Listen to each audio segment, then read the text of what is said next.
Hello everyone, this is Nasir Anwar, the founder of Mentors and the general manager of Enertech, which is providing electrical testing, condition assessment, training and consultancy services to the critical industries of Pakistan, like power plants, cement industries, fertilizer, oil and gas, and process industries. In our cascade sessions on the Mentor, today we have invited a very special guest who have over 25 years of experience in the services segment relating to the power generation in the pump industry, Umar Sujok Sab. He will tell us about the market barriers, the job scenarios, and the required skills, and some of the very key advices which he has learned from his career. Mr. Umar Sujok Sab, thank you very much for being with us on this session, sir. Nasir Saab, thank you. And we start with the market scenario right now in Yes, Pakistan. sir. Well, जो market situation hai, as you all know, most of you are already employed. Some of you might be fresh engineers or graduates of business or whatever.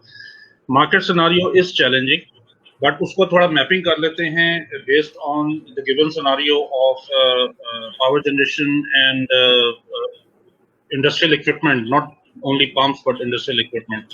As you know, कि Pakistan में we are basically have setups of reselling and after sales. Normally Yes, in Pakistan we do not manufacture. We are not manufacturers.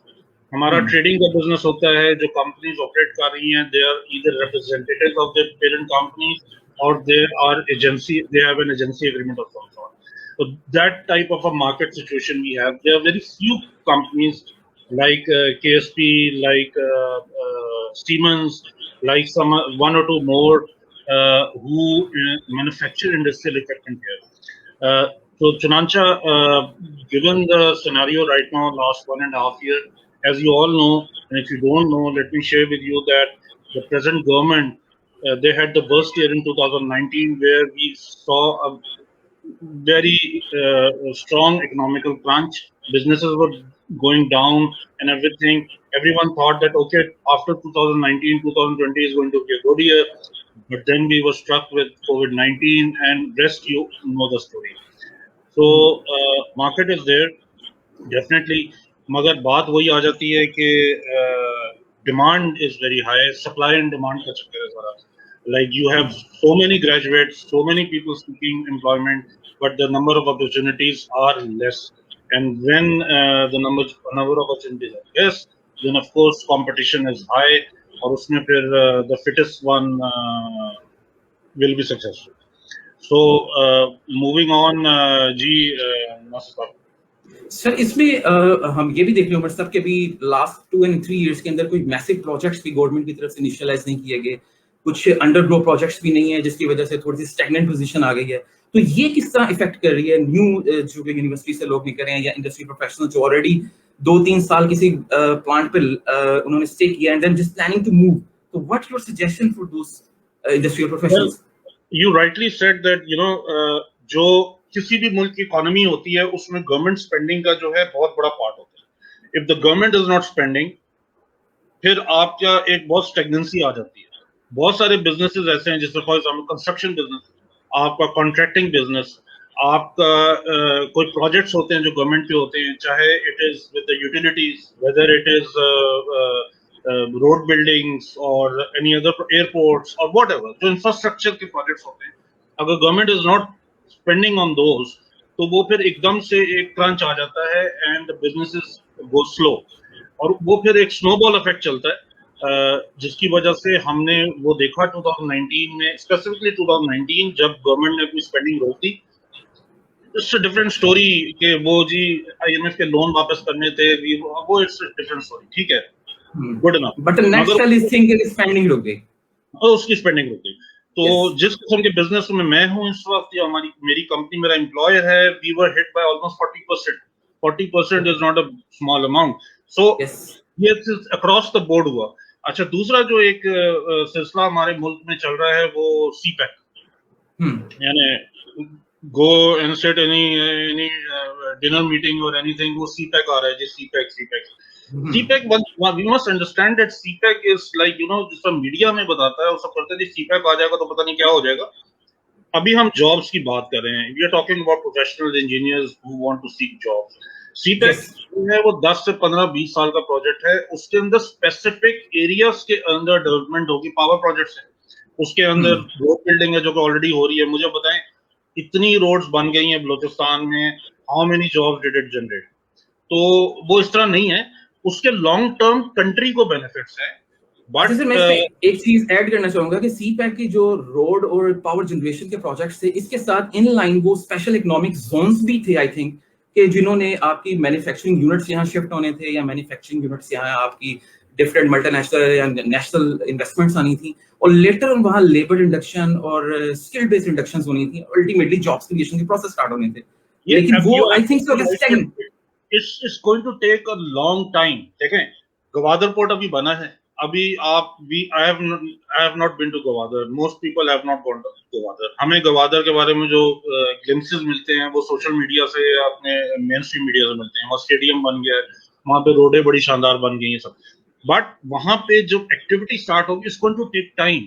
जब port पूरा वहां पे operate होना शुरू हो जाएगा, फिर ड्राई डॉकिंग होगी। मिसाल दे रहा हूँ खाली क्योंकि मेरा पुराना शिपिंग का ड्राई डॉक्स बन जाते हैं, तो वहां पे शिप्स आएंगे मेंटेनेंस के लिए, बंकरिंग के लिए, फिर मल्टीनेशनल कंपनीज आएंगी जो सर्विस प्रोवाइड करेंगी, स्पेयर पार्ट्स वाले आएंगे। तो ये सारा जो चेन रिएक्शन है, इसको स्टार्ट होने में 5 साल, 10 साल, 15 साल, 20 साल, इट्स अ लॉन्ग टाइम।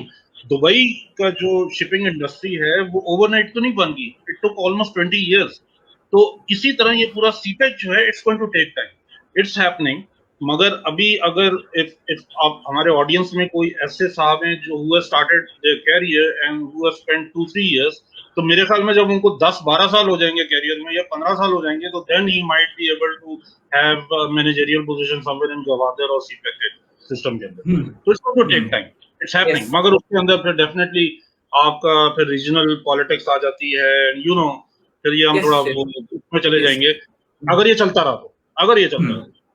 अच्छा, ये भी देखने में आया कि कोविड की वजह से जो different already stable factories and plants हैं, उनके ऊपर भी उनकी जो मेंटेनेंस या उनकी रिक्रूटमेंट प्लस जो उनकी प्रोक्योरमेंट स्ट्रेटजीज थी वो रिवाइव कर गई हैं, और जो सर्विस सेक्टर उसको सपोर्ट कर रहा था पावर जनरेशन को या इंडस्ट्री को, वो सेक्टर भी इसमें कंप्रोमाइज हो रहा है। Sir, what you see in this scenario?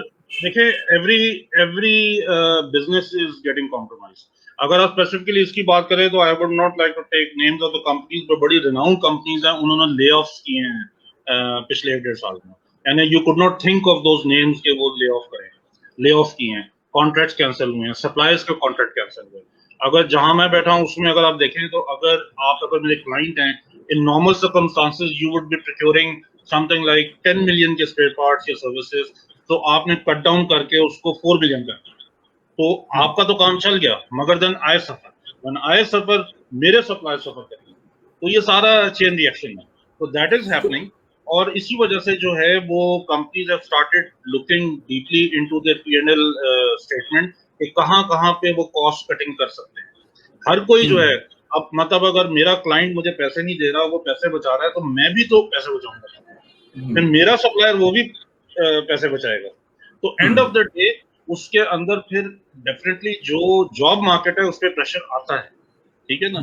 अगर मेरी कंपनी या मैं पहले 3 बंदे रखता था तो I would reduce it down to 1। If I want to keep permanent employees तो I will go for contractual employees. मैं अपनी लीगल ऑब्लिगेशंस और अपनी जो फाइनेंशियल इंपैक्ट उसको कम से कम करूंगा।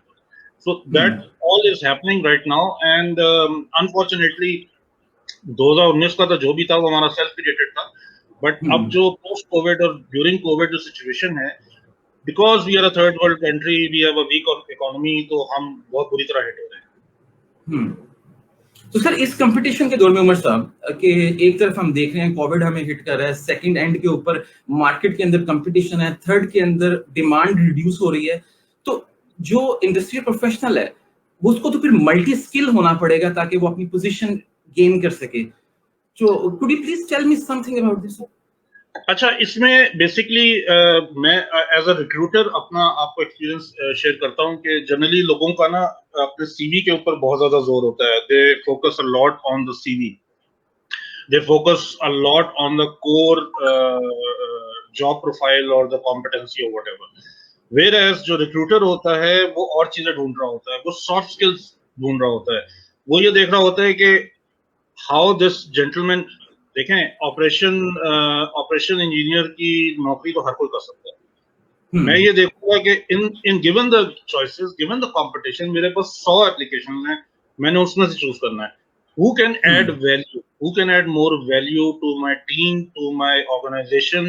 उस बंदे में फ्लेक्सिबिलिटी क्या है। आप आ रहे हैं ऑपरेशन इंजीनियर के लिए, मेरे जहन में ये है कि मुझे कोई ऐसा बंदा मिल जाए जो कल को मुझे सेल्स में स्विच करना पड़े तो मैं इसको सेल्स में भी चला लूं। जो एप्लीकेंट है वो इस चक्कर में नहीं आ रहा होता, वो like you know focusing on जी मेरा ऑपरेशन में ये हो गया वो हो गया। इसके अंदर बेसिकली आई वुड रिकमेंड कि आप जो हैं अपने सॉफ्ट स्किल्स जो हैं उसके अंदर आपकी कम्युनिकेशन स्किल्स बहुत इंपॉर्टेंट है। कम्युनिकेशन स्किल्स है, इंटरपर्सनल स्किल्स है, आपके प्रेजेंटेशन स्किल्स है, how you carry yourself, how you present yourself, how smart you are, street smart you are, not in a negative way. तो वो सारी चीजें जो है ना उसके ऊपर फोकस करें।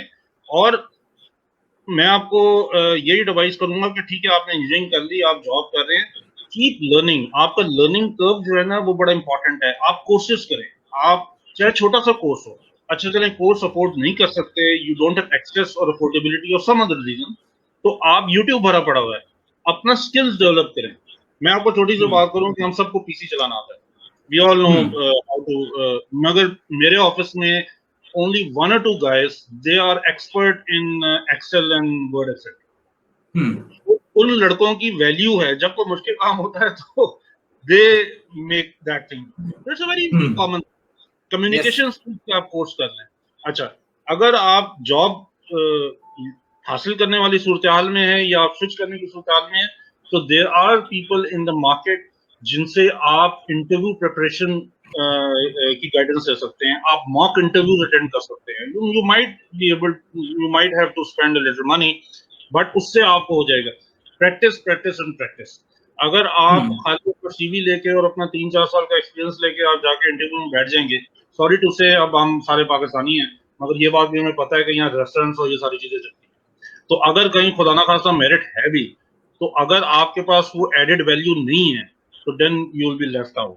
तो बड़ा इंपॉर्टेंट है कि आपने अपने स्किल सेट इम्प्रूव करो। दूसरी एक और चीज जो जनरली लोग नहीं करते, लोगों को पता ही नहीं होता, आप गूगल पे जाएं, वहां पे पैसे देके थोड़ी अच्छी चीज मिल जाती है, मगर फ्री पर्सनैलिटी टेस्ट होते हैं, आप वो अटेंड कर लें, आपको अपना पर्सनैलिटी प्रोफाइल मिल जाएगा। अब अगर आप सेल्स की नौकरी कर रहे हैं और आप सेल्स में जाना चाह रहे हैं, तो आपको वो पर्सनैलिटी प्रोफाइल बता देंगे, उसमें जहां पे लैगिंग है उस चीज को आप गैप को रिड्यूस करके अपने आप को बेहतर बना सकते हैं।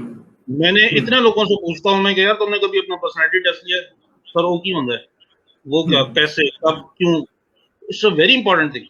जो बड़ी कंपनीज है, मल्टीनेशनल कंपनीज है, वहां पे एक सर्टेन पहले तो जब आपकी होती है सिलेक्शन, तो उसमें एचआर वगैरह जो है आपके पर्सनैलिटी को एवेल्युएट करता है, बट जब आप ऑर्गेनाइजेशन में एक सर्टेन लेवल से ऊपर जाने लगते हैं तो बकायदा उन्होंने कंसल्टेंट हायर किए होते हैं, वो आपका पर्सनैलिटी, आपकी पर्सनैलिटी इवेल्युएट कराते हैं कि ये बंदा फिट भी है उस पोजीशन के लिए। हमारे यहाँ वो चीज लैक होती है। तो इस यंग एज के ऊपर आपको पता होना चाहिए कि आप किस पर्सनैलिटी ब्रैकेट में फॉल करते हैं, आपके स्ट्रॉन्ग पॉइंट्स क्या हैं, आपके वीक पॉइंट्स क्या हैं। अगर जो आपकी एस्पिरेशन है, जो आप कैरियर लेना चाहते हैं, जिस कंपनी में ज्वाइन करना चाहते हैं या जो भी फील्ड लेना चाहते हैं, इंजीनियरिंग तो एक बेसिक डिग्री है ना, उसके बाद तो आप ऑपरेशन में जा सकते हैं, मेंटेनेंस में जा सकते हैं, सेल्स में भी जा सकते हैं, सो मेनी थिंग्स। तो उसके लिए आपको कौन सी स्किल्स चाहिए और उस स्किल्स के ऊपर आपको इन्वेस्ट करना चाहिए और नोइंगली इन्वेस्ट करना चाहिए और उसको सीखना चाहिए और उसको अंदर वो करना चाहिए। दूसरा सबसे इंपॉर्टेंट एक और चीज before we move on out of the skill part, हमने इंजीनियरिंग कर ली, हमने कोई और सीए कर लिया या व्हाट एवर कर लिया, जो इंजीनियर हजरात हैं उनसे मेरी रिक्वेस्ट है कि आप ए लेवल या ओ लेवल की बिजनेस की किताब खरीद लें बाजार से और उसको गो थ्रू कर लें भाई, चैप्टर 1 से चैप्टर 20 तक, उसमें अपने खुद ही टेस्ट ले लें। It's very important to know the dynamics of business. चाहे आप ऑपरेशन की नौकरी कर रहे हो, मेंटेनेंस की नौकरी कर रहे हो, आपको पता हो कि आप डिपार्टमेंट कॉस्ट क्या होती है, P&L क्या होती है, जो financial, how does a company run. लोग, आप कंपनी ज्वाइन करने जा रहे हैं, ये कॉर्पोरेशन है, ये लिमिटेड कंपनी है, ये प्राइवेट लिमिटेड कंपनी है, पब्लिक लिमिटेड कंपनी है, हम तो नौकरियां कर लेते हैं जाकर, हमें तो अपने एम्प्लॉयर का नहीं पता होता उसकी लीगल एंटिटी क्या है, हाउ डज इट ऑपरेट, उसके शेयर वैल्यू क्या है, ये तमाम। अब बिजनेस स्टडीज बड़ी इंपॉर्टेंट है। बिजनेस स्टडीज के ऊपर मैं आपको ये अक्सर लोगों को पता होगा, मगर ये एमबीए तो फुल टाइम डिग्री बन गई है ना, बट एक्चुअली काफी सालों पहले, काफी सालों नहीं, काफी डिकेड्स पहले, जो वर्किंग डॉक्टर्स, इंजीनियर्स और चार्टर्ड अकाउंटेंट्स है, उनके लिए एक कोर्स बना था एमबीए टाइप का, so that they should know कि बिजनेस कैसे किया जाता है, कंपनी किस तरह फॉर्म होती है और उसके फाइनेंशियल्स क्या होते हैं। बाद में आहिस्ता आहिस्ता चूंकि एजुकेशन एक बिजनेस है, तो ये बीबीए और एमबीए की डिग्री बनती है। स्टैंड अलोन एमबीए और बीबीए जो है, इसकी कोई वैल्यू नहीं है अनलेस एंड अनटिल ज़ाहिर है आप कोई बहुत अच्छे इंस्टीट्यूशन से ना करें, मगर ये हमें, ये बेसिकली एड ऑन डिग्री है। तो अगर आप डिग्री नहीं भी करना चाहते, तो अपने स्किल सेट को आप बेहतर करने के लिए, अपनी अंडरस्टैंडिंग को बेहतर करने के लिए, to differentiate yourself from the rest, आपको बिजनेस नॉलेज होना चाहिए, टर्मिनोलॉजीज पता होना चाहिए। तो this is very important. Yes, this is very important. अच्छा उमर साहब, हमने ये भी देखा है कि now this is a very stressful condition in the market from service sector to who is serving to the critical industries. तो एम्प्लॉयर जो है वो असल में कुछ एटीट्यूड देखना चाहता है एम्प्लॉयज के अंदर towards some jobs and towards his task. What are the key attitude जो कि employer is looking for in the employees? देखिए, जॉब स्पेसिफिक है ये काफी ज्यादा। सबसे पहले तो एम्प्लॉयर जो है वो ये देखना चाहता है कि मोस्ट इम्पॉर्टेंट कि जो मटेरियल उसको रिक्वायर्ड है, is the candidate offering that material और नॉट। नंबर 2, वो ये देखना चाहता है कि उसमें परमानेंसी लेवल कितना है। मैं एक जो एक हायरिंग का प्रोसेस होता है, ये काफी एक एक्सटेंसिव प्रोसेस होता है, इसमें मैन आवर्स लगते हैं, इसमें एफर्ट्स लगते हैं। तो आपने एक बंदा हायर किया, उसको आपने अपने कल्चर के अंदर एडजस्ट किया, 6 महीने लगाए, पता लगा साल बाद वो दौड़ गया। तो आप ये चीज एम्प्लॉयर को ये चीज यकीन दिलाना होता है कि you are here to stay.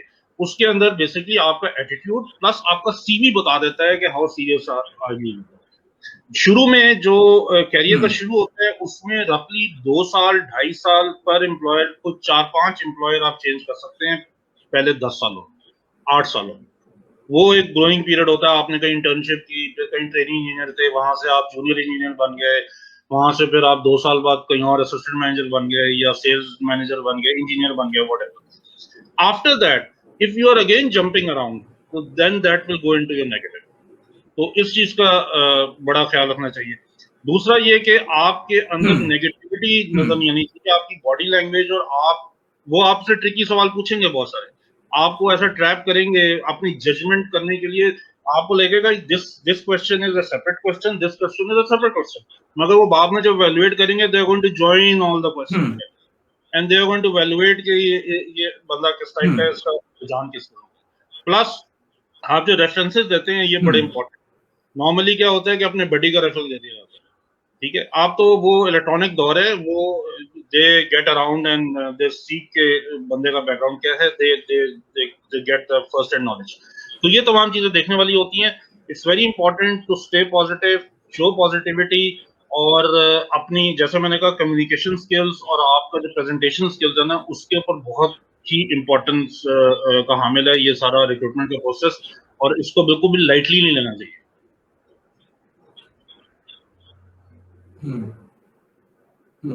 Very importantly, lastly Umar साहब, हम ये देखते हैं कि मार्केट के अंदर, market is changing and the people are looking for a multi skill person.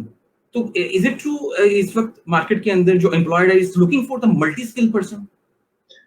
Definitely जी। इस वक्त बेसिकली, जैसे मैंने शुरू में भी कहा था कि व्हेन आई मैंने basically just few weeks back 3-4 mechanical technician रखना, तो उसमें से एक लड़का मैंने पिन पॉइंट किया, सारे बराबर थे, मगर दैट यंग बॉय वाज, उसकी कम्युनिकेशन स्किल बड़ी अच्छी थी। वो होमवर्क करके आया हुआ था कि ये कंपनी जिसमें मैं इंटरव्यू देने जा रहा हूँ, कंसिडरिंग वो डिप्लोमा होल्डर था, ये भूले नहीं आप, वो होमवर्क करके आया हुआ था कि मैं जो इंटरव्यू देने जा रहा हूँ, उस कंपनी के सारे क्रेडेंशियल्स क्या है, उसका बैकग्राउंड क्या है, ये कहाँ, ये बड़ा कुछ करके आया हुआ था। And the way he presented himself, और जिस तरह उसने, हमने बड़े ट्रिकी सवाल किए, हमने मिसकंडक्ट के भी सवाल किए, you know, just to trap him, just. तो उसने जिस तरह वो हैंडल किया ना, तो मुझे उस BAE मैकेनिकल डिप्लोमा लड़के के अंदर सेल्समैन नजर आ रहा है। तो फिलहाल he has joined, he will work as a technician, but later on he, मेरी implication ये है कि उसको मैं सेल्स के अंदर अगर मुझे जगह मिली तो उसको मैं सेल्स मिलेगा। तो डेफिनेटली मल्टी स्किल बंदा जो है वो बहुत इंपॉर्टेंट है। अगेन जब मैंने आपने स्किल की बात की, तो what are the required skills, तो उसके अंदर मैंने आपको यही कहा था कि यू शुड कीप लर्निंग। जरूरी नहीं है कि सर्टिफिकेट्स ऐड करें, ऑलराइट। अगर आपने खुद अपना स्किल डेवलप कर लिया है, कोई नॉलेज डेवलप कर लिया किसी सॉफ्टवेयर के बारे में, किसी ऑपरेटिंग सिस्टम के बारे में, किसी मैनेजमेंट MIS सिस्टम के बारे में, इट्स नॉट रिक्वायर्ड कि आपके पास उसका सर्टिफिकेट हो। क्योंकि जब आप अपने CV में लिखेंगे जी I am proficient in SAP for example, या I am proficient in CAD, तो आपने वो सीखा हुआ है। तो वो इंटरव्यूअर जो है वो आपसे सवाल पूछेगा, अच्छा CAD आपको आता है, अच्छा फलाना चीज कैसे होती है, तो ही विल जज कि इस बंदे को आता है। That is enough. बहुत अच्छा है कि आप सर्टिफिकेशन कर लें, आपका एक डॉक्यूमेंट हो, बट अगर नहीं भी है तो अपना स्किल सेट जो है ना, वो आप जा रहे हैं एक एक्स नौकरी के लिए, मगर आपके पास लिटिल बिट ऑफ ABC भी है, तो that is always an added value, और उसको बहुत कंसिडर किया जाता है एज अ प्लस पॉइंट जब एक रिक्रूटर के साथ आता है।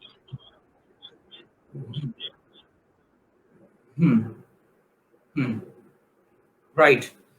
तो उमर साहब, इसका मतलब यह है कि mentorship is very mandatory as well too, so the professional can live and guide himself very correctly with the vision and how he can progress in his career. Mentorship is mandatory right now. बिल्कुल बिल्कुल बिल्कुल। अच्छा, वैसे तो यहाँ पे ये fashion नहीं है, प्लस अफोर्डेबिलिटी भी नहीं है। हमारे पास चॉइस ही नहीं है, नौकरी मिल जाए बड़ी बात है। तो बट अगर आप फर्स्ट वर्ल्ड में देखें तो वहां पे मैंने खुद एक्सपीरियंस किया है लोगों को, गोरों को, मुख्तलिफ नेशनलिटी को, यूरोप में और US में, सिंगापुर में, वो जब कहीं अप्लाई करते हैं ना, तो वो they try to find out कि हमारा रिपोर्टिंग लाइन कौन है। फर्स्ट करें इन दिस केस उमर साहब जो है ना, उनको रिपोर्ट करते हैं, तो वो उमर साहब को जो है ना, वो पूरा वो गूगल करेंगे और चेक करेंगे और उसका बैकग्राउंड चेक करेंगे, and then they will make a choice कि नहीं यार, कंपनी अच्छी है, बॉस अच्छा नहीं है जिसको हमने रिपोर्ट करना है। ऑल्दो हमारे पास वो चॉइस नहीं है। तो yes, mentorship is very important. Those guys who get a good senior जो उनको सिखाए, उनको साथ लेके उंगली पकड़ के चलाए, like nothing like it, they are very lucky. But otherwise generally speaking जो है वो तो it's a very challenging world out there. And जो कॉर्पोरेट सेक्टर आपको पता है ना, कट थ्रोट कंपटीशन होता है, हर कोई दूसरे को काटने के चक्कर में होता है। तो this is the hard reality, ये तो होता है। और एक जो लोग एम्प्लॉयड है ऑलरेडी, उनको मैं एक एडवाइस ये देना चाहूंगा कि never get into politics, never never never, 3 time never get into politics. मैंने अपनी आंखों से देखा है, जो सुपीरियर होते हैं वो वहीं रहते हैं, और जो फुट सोल्जर्स होते हैं ना, वो कटते बढ़ते रहते हैं। They keep leaving, they get fired, they get into trouble. जो ऊपर बैठा होता है उसको कुछ नहीं होता। So never get into politics. अपना काम करें, focus on your work and work hard and leave the rest to Almighty. अच्छा, मैं अपना आपको बता दूं, I started off on the ships as a marine engineer. मुझे पसंद नहीं आया, 3-4 साल बाद I skip, छोड़ दिया। उसके बाद I came to power generation. Power generation से then I joined a company as a service engineer. Then I moved to business, B2B sales. Then I did my MBA. उसके बाद then since 2000, अब 21 years हो गए हैं, I am in B2B sales. तो कहने का मतलब ये है कि इट्स नॉट नेसेसरी कि अगर आपने एक ऑपरेशंस इंजीनियर की नौकरी की है, मेंटेनेंस इंजीनियर की नौकरी की है, या एक सेल्स की नौकरी की है, it's not necessary that you remain stick to that. आपको देखें, 2-3 साल बहुत होते हैं आपको ये पता लगाने के लिए कि am I doing the right thing, am I at the right place. You can always switch. जितनी जल्दी स्विच कर लेंगे उतना बेहतर है। जितनी देर लगाएंगे उसके बाद then you won't be able to excel in that field, because आप बेसिकली अपनी पर्सनैलिटी, अपने टेम्परामेंट के अगेंस्ट जा रहे हैं। So that will never fly. तो जितनी जल्दी अपना कैरियर अलाइन कर लें उतना बेहतर है। बट आजकल के दिनों के अंदर, if you are employed and if you have a job, take my advice, don't quit, just hold on to your job, क्योंकि इस वक्त जॉब जो है बहुत प्रेशियस हैं। Don't try to be adventurous at all. Hold on to it for at least 1 year or so, जब तक ये चीजें सेटल डाउन नहीं हो जाती है, कोविड का मसला खत्म नहीं हो जाता, उसके बाद फिर देखें. And if you want to experiment anything, do it then. Okay. अच्छा उमर साहब, इस वक्त के जो भी टाइम सिनेरियो चल रहा है, इसमें अगर कोई यंग प्रोफेशनल जिसका 2-3-4 साल का एक्सपीरियंस है, he want to excel, how much the importance of benchmarking and self evaluation? देखिए, सेल्फ एवेल्युएशन जो है ना बड़ी इंपॉर्टेंट है. आप एक तो आपको देखें, इंसान जो है ना, you can fool the whole world, you can not fool yourself. तो अपने आप से सच बोलना चाहिए. सो एक तो आप अपने आप को सेल्फ एवेल्युएट करें कि यार जो आप कर रहे हैं, जो आपकी परफॉर्मेंस है, वो कैसी है. अपने सुपीरियर से पूछें जाके, depend on the superior of course given the circumstances, but अपने सुपीरियर से जाके डेफिनेटली पूछें कि सर मेरी परफॉर्मेंस कैसी है. अच्छा ये मैंने प्रोजेक्ट किया, कैसा किया, टेक नोट्स, उधर करेक्शन लें. अपने कुलीग से पूछें, अपने जो आपके इमीडिएट कुलीग्स होते हैं, एक दूसरे डिपार्टमेंट्स में कुलीग्स होते हैं, अपने 360 खुद करें, ठीक है ना. और कीप, जैसे मैंने पहले कहा, keep learning and keep climbing that learning curve, that is very important. उसके बगैर जो है, अगर आप 8 to 5 करते रहेंगे and you will just go by the clock, तो आपका कुछ नहीं बनने लगा, फ्रैंकली स्पीकिंग. और don't wait for any money. मना सलवा होता है, क्या होता है, वो कुछ नहीं करने वाला. आपको खुद ही स्ट्रगल करनी है. You have to do it yourself. अपनी जो स्किल सेट है और अपनी प्रोफिशिएंसी जो है वो आप बढ़ाएं. मैं आपको बताऊं, आप जब आप कैरियर स्टार्ट करते हैं ना, तो पहले 10 साल या 12 साल आपके क्लाइंट के होते हैं. उसके बाद आपकी स्टैग्नेंसी आ जाती है. 4-5 साल आप प्रेग्नेंट रहते हैं, नॉट ऑलवेज, जनरली स्पीकिंग. उसके बाद फिर आप 2-4 स्टेप और जाते हैं, 15 से 20 साल के या 22 साल, बस उसके बाद फाइनल रेजिस्टिंग प्लेस. तो ये पहले 10 साल है ना, ये बड़े इंपॉर्टेंट है. ये आपकी यहाँ पे बेस बनती है. अगर ये आपकी बेस जो है वो आपकी सही बन गई, आप सही डगर पे लग गए, तो आप वो फिर 20 साल वाली टॉप पे पहुंच जाएंगे. Being at the right place at the right time and risk अल्लाह मियां ने लिखा है and all those things, वो तो ठीक है, मगर theoretically speaking this is how it goes. अगर आप शुरू में ढीले पड़ गए और आपने यहाँ पे अपनी जान नहीं मारी, और यहाँ पे आपने if you don't put, समझे ये आपका मैट्रिक FSC है, ये पहले 10 साल में, इसमें अगर if you really put yourself into it और अपने आप को आपने हर लिहाज से पॉलिश कर लिया, तो आप you'll move ahead.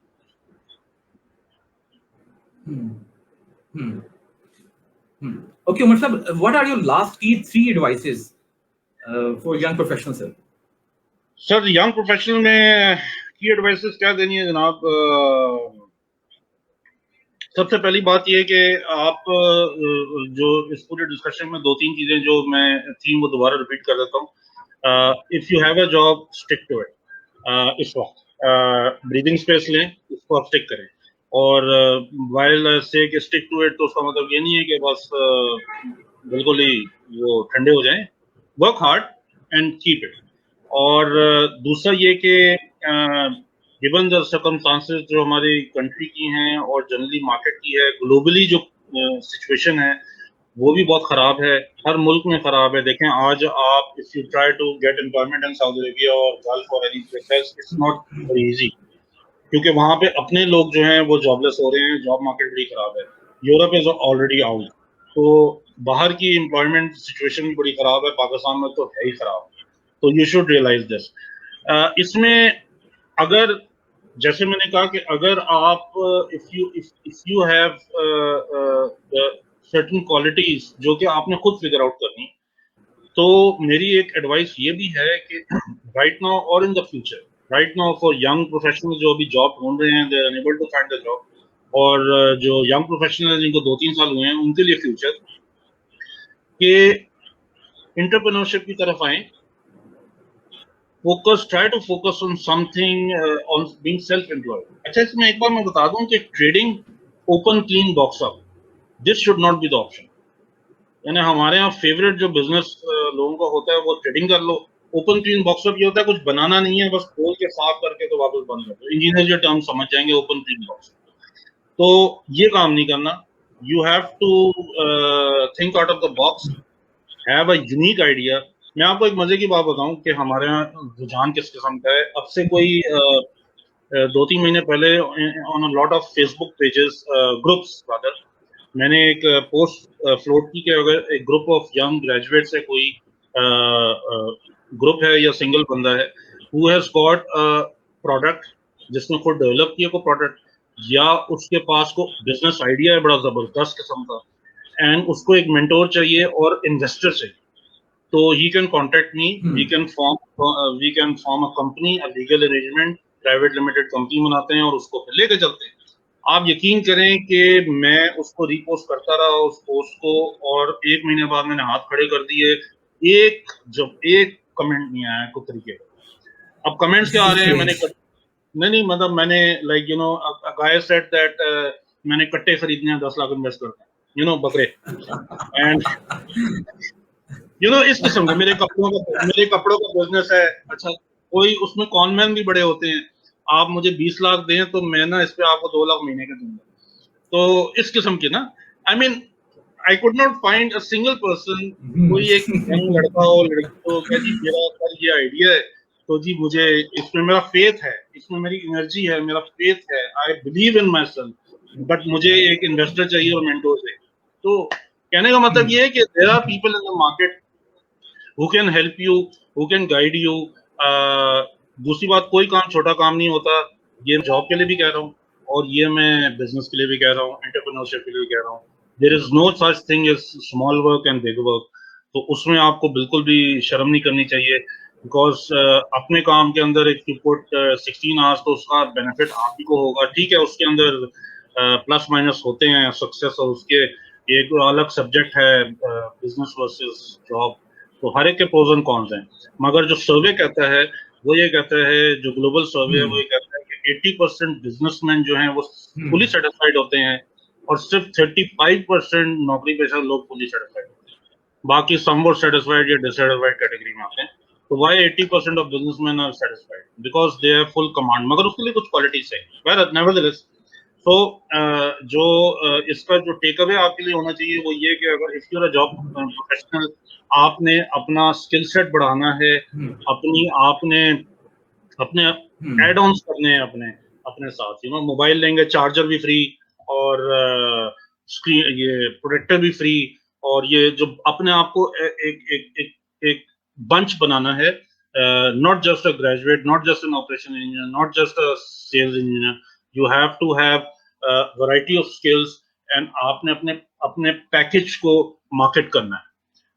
जी नासिर साहब गालिबन उनका डिस्कनेक्शन हो गया है, so let's wait for him. Thank you. Yeah, we lost you for a couple of minutes. Sir, are you hearing me, sir? Yeah. Okay. Thank you very much. Thank you very much, Umar sir, for being with us on this session. And your valuable inputs. और मुझे यकीन है कि जो लोग भी, जो professionals भी इस प्रोग्राम को सुन रहे होंगे, they have got a lot of information and value to streamline their careers and skills in a greater vision. Thank you very much, and inshallah next session. One last thing, I would like to add my email address. If anyone wants to get in touch with me, is most welcome. Omar.Razaki, Omar.Razzaki, Omar.Razaki@gmail.com. Free advice, free mentorship, आपको कोई मसला हो, CVs ना भेजिएगा खुदा के वास्ते, CVs बहुत आती है, मछली के बारे में बताएं। और तो मैं ये कह रहा हूँ कि मछली पकड़ना सिखा देंगे, मछली आपने खुद पकड़नी है। हाँ बिल्कुल, मछली खुद पकड़नी है, ऐसी है। Sir thank you so much, and thank you everyone. Thank you, इंशाल्लाह, हैव अ नाइस डे। अल्लाह हाफिज़।